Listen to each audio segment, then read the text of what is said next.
Everyone. Good morning. Can you hear me?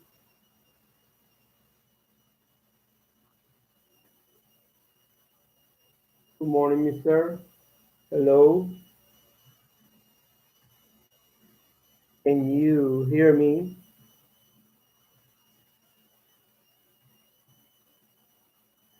Hello, can you hear me? Yes.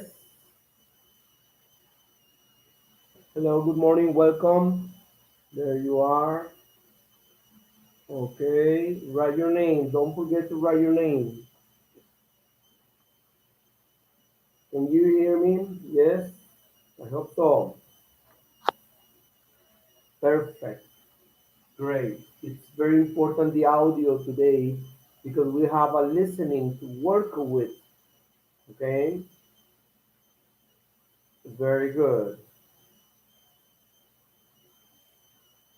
Good morning, everyone. Okay, let's continue. Excellent. Good morning. Thank you. Welcome to the class. Now, I need to write this down. Okay. Now, let me write something here. The expression for the day. Today's expression is this. Help carry the ball.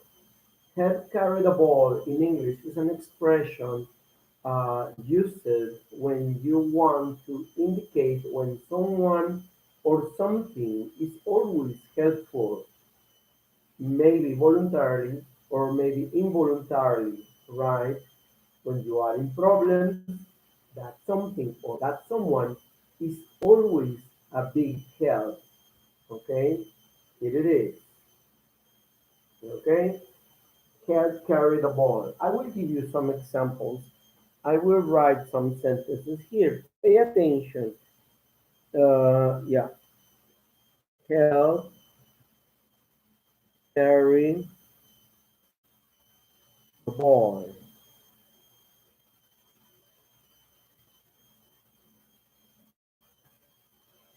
Help carry the ball. Expression of the day. If I make a mistake, well, you understand this is a lie. Expression of the day, help carry the ball. No, no, no, no, no. This expression is not in the book. This is extra material, okay? Okay. Now, one more time. Examples. I will give you examples. I will give you some examples for these sentences, for these expressions. It says, I will give you two examples, okay? It says, when,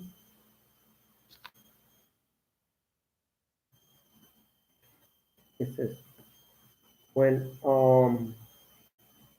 matters become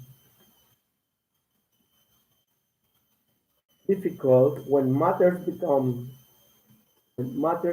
difficult, uh, we can always count on Peter. We can always count on Peter to carry the ball. That is example number one. Pay attention there. Okay.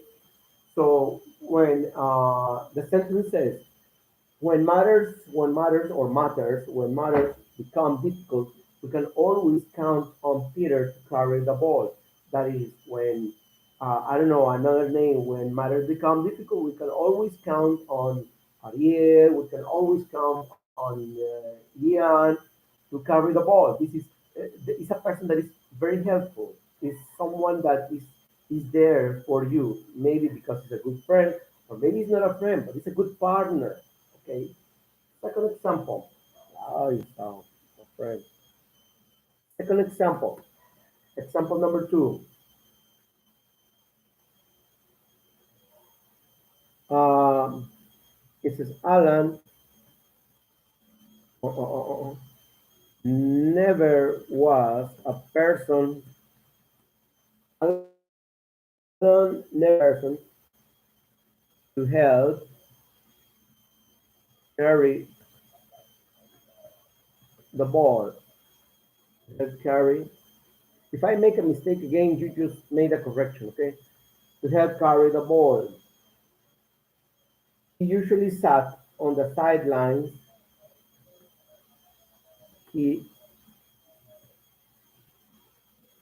usually sat on the sidelines, and let someone else volunteer. And let someone else volunteer. And let someone else volunteer to do the difficult things, to to do the difficult things, or take the responsibility to carry out, or take the responsibility of the responsibility. Okay, for the project. Yeah, to carry out the project. Is that okay? There you go. That's another example for this expression. Okay, this says Alan never was a person to help carry the ball. He usually sat on the sidelines and let someone else volunteer to do the difficult things or take the responsibility to carry out the project. That is a person, in this case, in this example, Alan is a person that is never helping, is always escaping, running away when the difficult moments come. Yeah. So you can carry the ball or you don't. What kind of person you are, okay, is what you have to express with this. Very good. Let me write this. Today's expression is not in the book. It's extra material, something that you will never see, maybe. Now, let's go to the book. Now, let's go to the book. Up.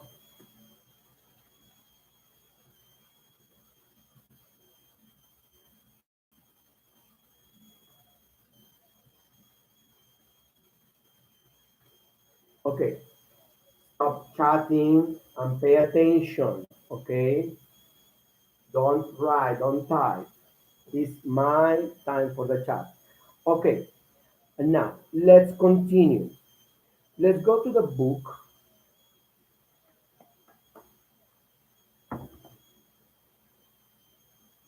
Book, page 142.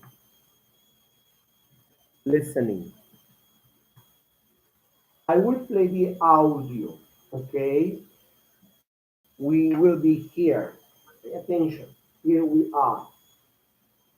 Okay. Page 142. Okay. Audio 84. Okay. Good. In the audio 84, here we have, yes, I already sent you the link, but now I'm gonna play the audio. Yes, you already had a chance. Now, I play the audio for the ones who couldn't open maybe the link. Pay attention. Listen. 84.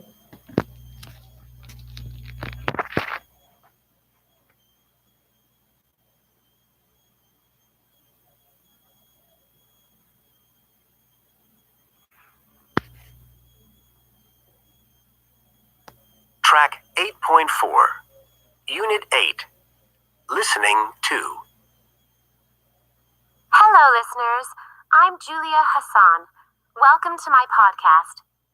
Do you enjoy taking photographs? Well, if you're like most people, you take dozens or even hundreds of photos each month. And if you're like most people, you delete most of those photos because they're not very good. So today, I'd like to offer a few simple tips that will help you take better photos, even if you're just using the camera on your smartphone. Let's get started. Tip number 1, keep it simple. Your photo should have 1 or 2 main subjects, and that's all. Remember, most people are going to view your photos on a small screen. So don't fill your photo with too many details because people won't be able to see them. Tip number 2, don't put your main subject in the exact center of the photo. It's better if the subject is off to the side. Your camera can help you pick the perfect location. Just go to turn on the grid feature, which you will find in settings. It divides your screen into 9 squares, so there are 3 vertical rows and 3 horizontal ones. Do you see? To get the best shot, place your main subject either along one of these lines or at a point where the vertical and horizontal lines meet. The result will be a photo that's much more pleasing to the eye. Okay, here's tip number 3. Give your photos some depth. To do that, try to have subjects in the foreground, middle, and background. This makes your photos appear more three-dimensional and more interesting, especially if you're taking a photo of a landscape. Finally, here's tip number 4. Shoot from a low angle. Most people shoot from the level of their eye. To make your photos more interesting, try lying down and shooting from a different position. This technique will also help people view your subject more clearly, especially if you're shooting outside with the sky in the background. Okay, this is the audio. Pay attention to the exercise. In the book, number 1, let me tell me true or false.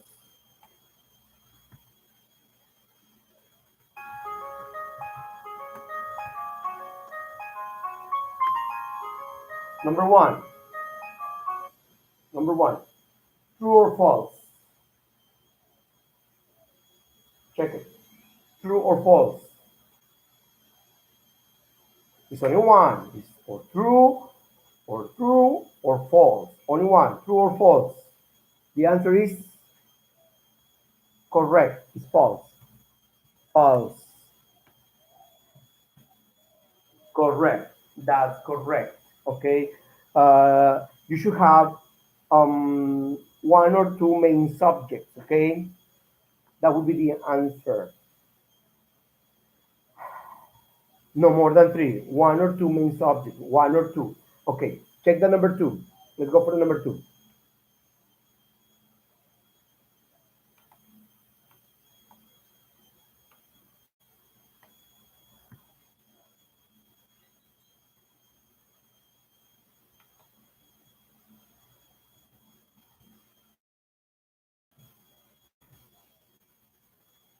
Okay. Next. Number 2. There. Next. Number 2 says you can find a grid feature on your phone camera in settings. True or false? Say it.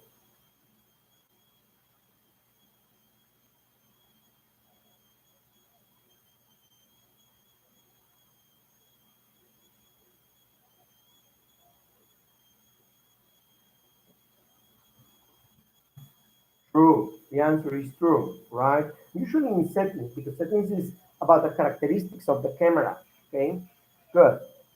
Okay. Next. Okay. Quiet. Next.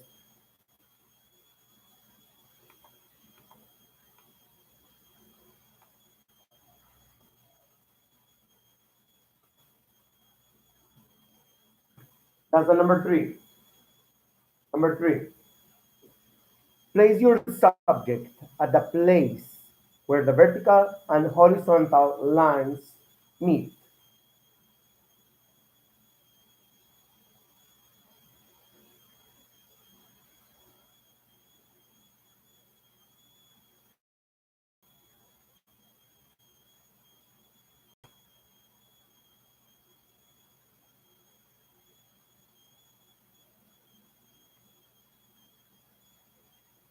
Is correct? Yes, it is true.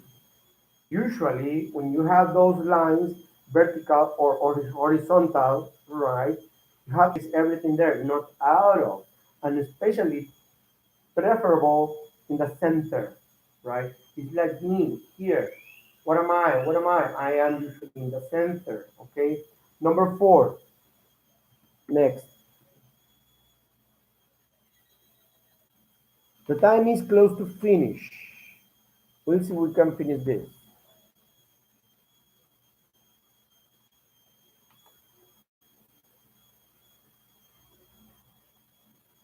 That's the number four.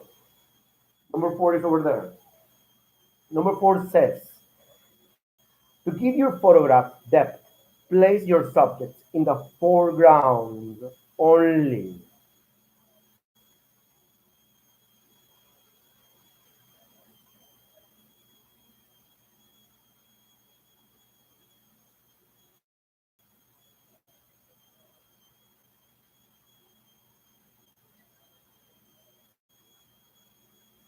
Give me more answers, more answers, more answers. I need to see.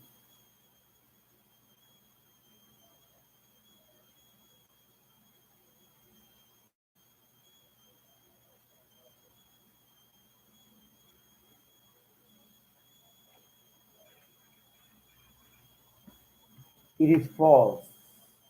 That's right. It has to be used the foreground, middle ground, and back, back, back, the background. And the background, right? Not only one, is the three of them. Okay, next, next, and is the final.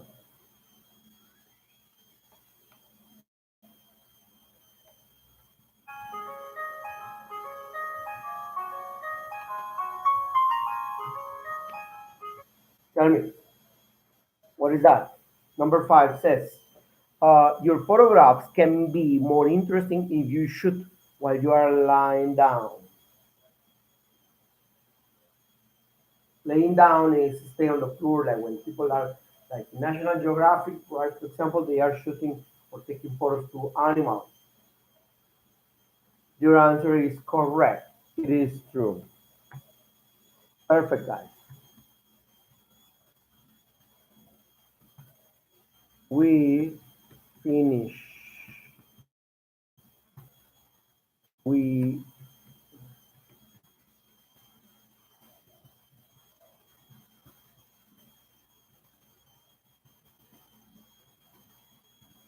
stay home and safe. Okay, don't go out to the streets, please.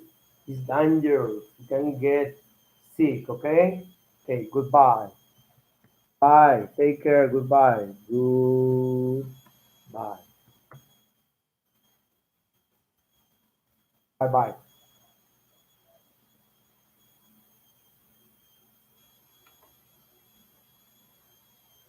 Goodbye. Goodbye, everyone. Here we go. Bye.